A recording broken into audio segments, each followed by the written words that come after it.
T20 world cup 2024 ची तयारी जोरात सुरू आहे. टीम इंडिया या स्पर्धेतील पहिला सामना आयर्लंड सोबत 5 जूनला न्यूयॉर्कमध्ये खेळणार आहे.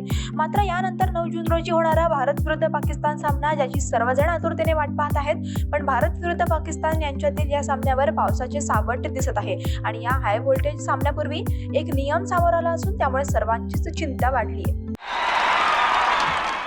T20 वर्ल्ड कप 2024 चा करार 1 जून पासून सुरू होत आहे आणि याआधी सराव सामने खेळवले जात आहेत. मुख्य स्पर्धेपूर्वी एकूण 16 सराव सामने खेळवले जाणार आहे. मात्र आता T20 वर्ल्ड कप मध्ये बांगलादेश आणि अमेरिका यांच्यात होणारा सराव सामना वादळ आणि खराब हवामानामुळे रद्द करण्यात आला आहे. परंतु मुसळधार पावसामुळे मैदानाचेही मोठे नुकसान झाले आहे. जागतिक क्रमवारीत पहिल्या स्थानावर असलेल्या सात्विकराज आणि चिराग शेट्टी यांना सिंगापूर ओपन स्पर्धेत पहिल्याच फेरीत धक्कादायक पराभवाचा सामना करावा लागला. जागतिक क्रमवारीत 34व्या स्थानावर असलेल्या डॅनियल लुनगार्ड आणि मार्कस वेस्टगार्ड यांनी सात्विक चिराग यांचा पराभव करून स्पर्धेत खळबळ उडवून टाकली. मात्र हा सामना त्यांनी 22-20, 21-18 असा जिंकला. आजपासून सुरू झालेल्या नॉर्वे बुद्धिबळ स्पर्धेत भारताच्या आर प्रज्ञानंदने धडाकेबाज सुरुवात करून फ्रान्सच्या फिरोझा अलीरेझाचा सहज पराभव केला. निर्धारित वेळेतील लढत अनिर्णित राखल्यानंतर प्रज्ञानंदला पांढऱ्या मोहऱ्यांसह खेळताना 10 मिनिटे मिळाली, तर फिरोझा अलीरेझाकडे केवळ 7च मिनिटे होते. प्रज्ञानंदने या संधीचा फायदा घेत शानदार विजय मिळवला.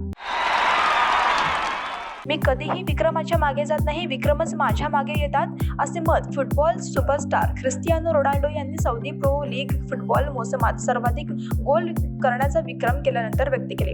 या लीगमध्ये रोनाल्डो खेळत असलेल्या अल नासर क्लबने अल इतिहाद क्लबला 4-2 असे पराभूत केले आणि यामध्ये 2 गोल रोनाल्डोने केले. त्यामुळे यंदाच्या मोसमातील त्याची गोलांची संख्या 35 इतकी झाली आहे.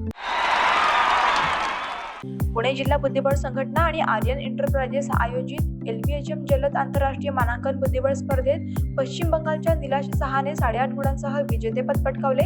उंडरी येथील ध्रुव ग्लोबल स्कूलमध्ये झालेल्या या स्पर्धेत 9व्या फेरीत पहिल्या पटावर अरण्य घोष आणि स्नेहल भोसले ही लढत बरोबरीत सुटली आणि दुसऱ्या पटावर निलाश सहाने आदित्य सावळकरला पराभूत केलं. निलाश सहा आणि अरण्य घोषचे प्रत्येकी 8.5 गुण झाल्याने ट्रॅव्हिकमध्ये निलाश सहा विजेता ठरला.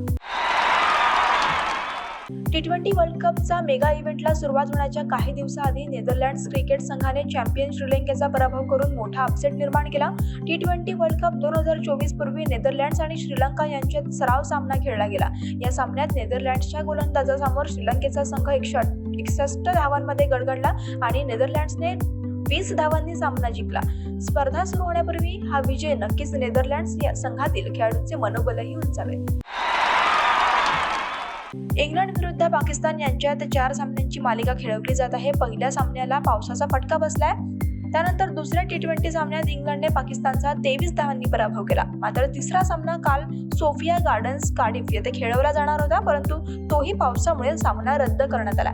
परंतु 4 सामन्यांच्या T20 मालिकेत इंग्लंड संघाने 1-0 अशी आघाडी घेतली आहे.